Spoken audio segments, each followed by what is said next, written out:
రొటీన్గా కాకుండా నా స్టైల్లో ఒకసారి మటన్ కర్రీ ట్రై చేసేయండి, ఎవరైనా ఆహా అనాల్సిందే.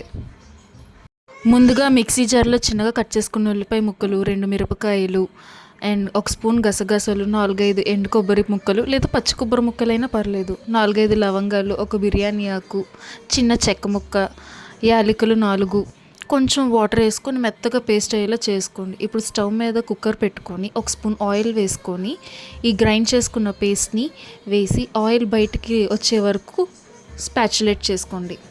కడిగి పెట్టుకున్న మటన్ పీసెస్ని అందులో వేసుకొని మరొకసారి స్పాచులేట్ చేసుకోవాలి. ఆయిల్ తేలేంత వరకు మీడియం ఫ్లేమ్లో స్పాచులేట్ చేసుకోండి. అండ్ అలా ఆయిల్ తేలిన తర్వాత కారం, గరం మసాలా, మటన్ మసాలా ఉంటే ఆప్షనల్, లేకపోతే లేదు, కొంచెం ధనియాల పొడి అండ్ సాల్ట్ వేసుకొని ఒకసారి బాగా స్పాచులేట్ చేసుకొని ఆయిల్ అడుగంటుకోకుండా ఆయిల్ తేలేంత వరకు స్పాచులేట్ చేసుకోండి ఒక 5 minutes.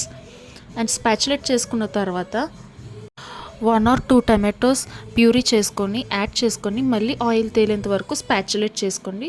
మన గ్రేవీకి తగ్గట్టు వాటర్ యాడ్ చేసుకొని కుక్కర్ 8 విజిల్స్ వచ్చే వరకు ఉంచి ఆఫ్ చేసి ఒక 5 minutes సిమ్లో ఉంచితే మటన్ కర్రీ రెడీ.